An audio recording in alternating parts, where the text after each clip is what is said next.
నమస్తే, welcome to our channel. నేను మీ సిరి.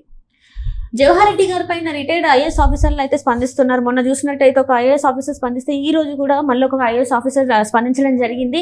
Assigned భూముల గురించి ఏదైతే ఉందో దాని గురించి మళ్ళీ స్పందించారు. సో ఈ వ్యవహారాన్ని మనకి వివరించడానికి మనతో పాటు ఉన్నారు ప్రముఖ senior journalist, political analyst CS Rao garu. నమస్కారం. నమస్తే సార్, ఇప్పుడు జవహర్ రెడ్డి గారి పైన రిటైర్డ్ ఐఏఎస్ ఆఫీసర్స్ అయితే స్పందిస్తూనే ఉన్నారు. అంటే ఏం జరుగుతుంది ఏంటి అనేది. అండ్ రీసెంట్గా ఇప్పుడు చూస్తున్నట్టయితే నిన్న ఒక అధికారి కూడా స్పందించడం జరిగింది.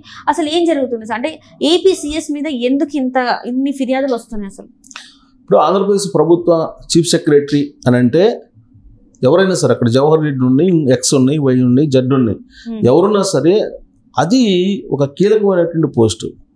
ముఖ్యమంత్రి ఎవరైతే ఉన్నారో వాళ్ళకి ప్యారలల్గా సమాంతరంగా నడిచేటువంటి పోస్ట్ అది. ముఖ్యమంత్రితో సమానం, ముఖ్యమంత్రి కన్నా పవర్ఫుల్ ఎగ్జిక్యూటివ్ సిస్టమ్ మొత్తానికి హెడ్. ఆయన బాధ్యతలు ఏంటి?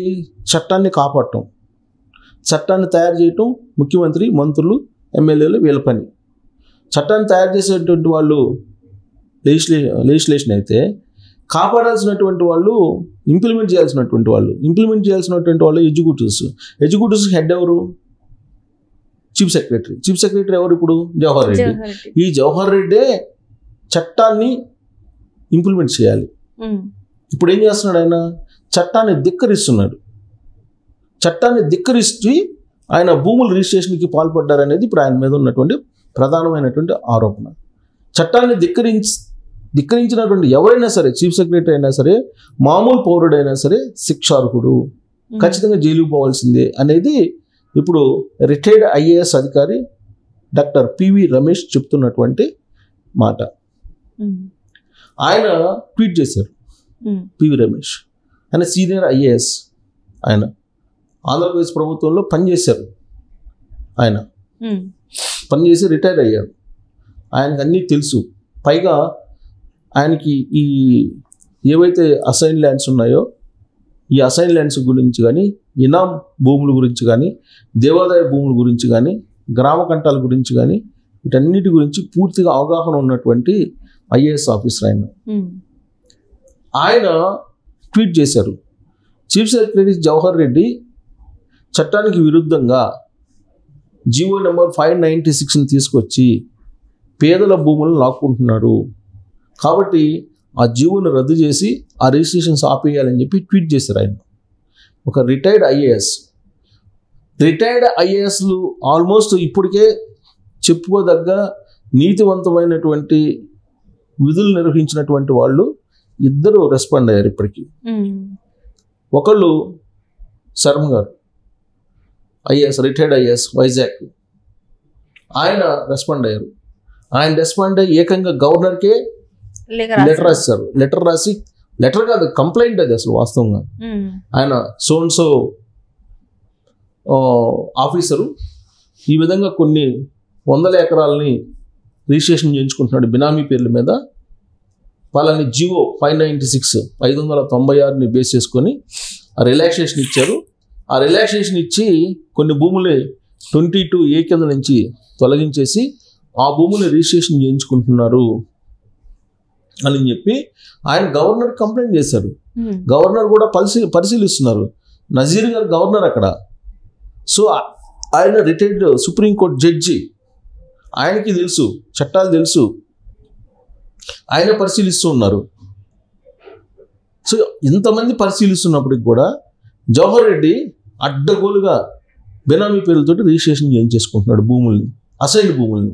అసైన్డ్ భూములు అంటే ఎవరికి ఇస్తారు? భూమి లేనటువంటి పేదలకు ఇచ్చేది వంటిది అసైన్డ్ భూములు. భూమి లేనటువంటి వాళ్ళకి అప్పుడు 1953లో ఇచ్చినటువంటి భూములు ఇప్పటికీ కూడా పేదల దగ్గర ఉన్నాయి. వాళ్ళేదో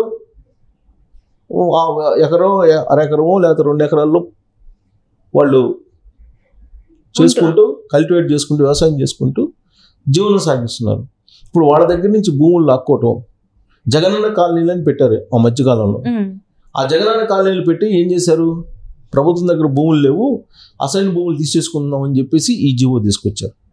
జీవో తీసుకొచ్చి పేదల దగ్గర నుంచి వీళ్ళు తక్కువ రేటుకి తీసుకొని ప్రభుత్వం దగ్గర ఎక్కువ డబ్బులు మళ్ళా తీసుకున్నారు. ఎక్కువ డబ్బులు తీసుకొని లబ్ధి పొందేటువంటి ప్రయత్నం చేశారు. రాష్ట్ర వ్యాప్తంగా అదే జరిగింది. కొన్ని వేల కోట్ల రూపాయలు కుంభకోణం అని చెప్పి అప్పట్లోనే ఆరోపణలు వచ్చాయి. సో ఇప్పుడు chief secretary Jawahar Reddy chief secretary హోదాలో ఆయన ఈ అసైన్ ల్యాండ్ రిజిస్టర్ చేయించుకుంటున్నాడు. ఇప్పుడేమో పోలింగ్ జరుగుతుంది, ఎన్నికల కమిషన్ ఎన్నికల కోడ్ ఉంది, పోలింగ్ అయిపోయింది. పోలింగ్ అయిపోయిన తర్వాత కంటిన్యూషన్గా గొడవలు జరుగుతున్నాయి రాష్ట్రంలో. కౌంటింగ్ ఏర్పాట్లు చేస్తున్నారు, ముమ్మర ఏర్పాట్లు. ఆయన చేయాల్సింది ఏంది? చీఫ్ సెక్రటరీగా వీటన్నింటిని పర్యవేక్షించాలి. కానీ ఆయన ఏం చేస్తున్నారు? అసైన్ భూములు రిజిస్ట్రేషన్ ఏ విధంగా చేయించుకోవాలి, ఎవరి పేరు పైన చేయించుకోవాలి అనే బిజీలో ఆయన ఉన్నారు. అధికారులందరినీ ఆయన భూముల రిజిస్ట్రేషన్ మీద కాన్సన్ట్రేషన్ చేసి భూములు ఇమీడియట్గా రిజిస్ట్రేషన్ చేయించాలి, ప్రభుత్వం మారితే మళ్ళా ఇబ్బంది కలుగుతుంది అనేటువంటి ఉద్దేశంతో ఆయన గుట్టుచప్పుడు కాకుండా వైజాగ్ వెళ్ళటం లేదా భోగాపురం వెళ్ళటం ఇవన్నీ చేయటం, అక్కడ ఉండేటువంటి అధికారుల మీద ఒత్తిడి తీసుకురావటం, రిజిస్ట్రేషన్ చేయించుకునే ప్రయత్నం ఆయన చేస్తున్నాడు. ఇవన్నీ చూసిన తర్వాత రిటైర్డ్ ఐఏఎస్ అధికారులే ముందుకు వస్తున్నారు. ఐఏఎస్ సంఘం రెస్పాండ్ కావట్లా. వాస్తవంగా ఐఏఎస్ సంఘం రెస్పాండ్ కావాలి.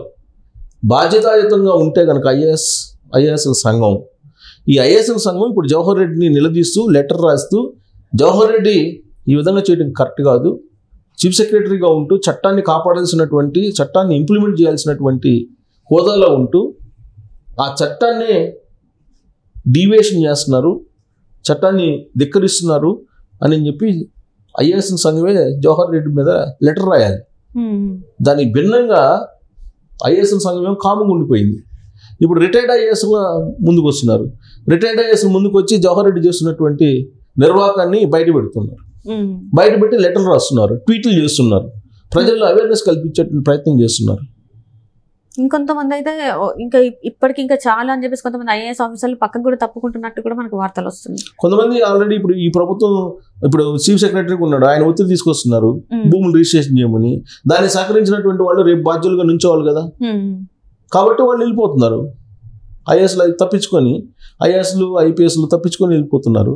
అసలు ఎందుకు ఇక్కడ దాకా ఎందుకు ఆర్ఓలే రిటర్నింగ్ ఆఫీసర్గా ఉండాల్సినటువంటి వాళ్ళే మేము కౌంటింగ్ రోజు మేము రాము, విధులు నిర్వహించలేమని చెప్పేసి మూకుమ్మడి రాజీనామా చేశారు కదా. ఇదే జవహర్ రెడ్డి కారణంగా వాళ్ళు చెప్తున్నారు కదా. సో ఇలాంటి పరిస్థితుల్లో జవహర్ రెడ్డి ఇప్పటికి కూడా ఇలాంటివి చేస్తున్నారంటే ఆయన మీద అనేక కంప్లైంట్స్ ఉన్నాయి. ఇప్పటికే కంప్లైంట్స్ చేశారు, చాలా మంది కంప్లైంట్ చేశారు. అయినా కానీ ఎన్నికల కమిషన్ ఎందుకు ఆయన్ని భరాయిస్తుందో అర్థం కావట్లేదు. ప్రజలు భరాయించలేకపోతున్నారు, ప్రభుత్వం భరాయించలేకపోతుంది, ప్రభుత్వంలో ఉండే ఉద్యోగ వర్గాలు భరాయించలేకపోతున్నారు ఆయన్ని. మరి ఎందుకు కంటిన్యూ చేస్తుంది ఎన్నికల సంఘము? అది ఇప్పుడు ఎన్నికల సంఘమే ఇప్పుడు విమర్శలు ఎదుర్కొంటుంది. ఇప్పుడు సీనియర్ ఐఏఎస్ అధికారులు డాక్టర్ పివి రమేష్ అలాగే శర్మ ఆయన వాళ్ళిద్దరు కంప్లైంట్ చేశారంటే, ఒకళ్ళు గవర్నర్కి ఇంకోళ్ళు ట్వీట్ చేశారంటే జవహర్ రెడ్డి ఎంత తప్పు చేసి ఉండాలి. ప్లస్ ఇప్పుడు మూర్తి యాదవ్ ఇప్పుడు మళ్ళీ తాజాగా ప్రెస్ మీట్ పెట్టి ఆయన ఏ గ్రామంలో ఎన్ని అసైన్ ల్యాండ్స్ ఎవరి పేరు మీద రిజిస్ట్రేషన్ చేయించారని చెప్పి చెప్తున్నారు కదా.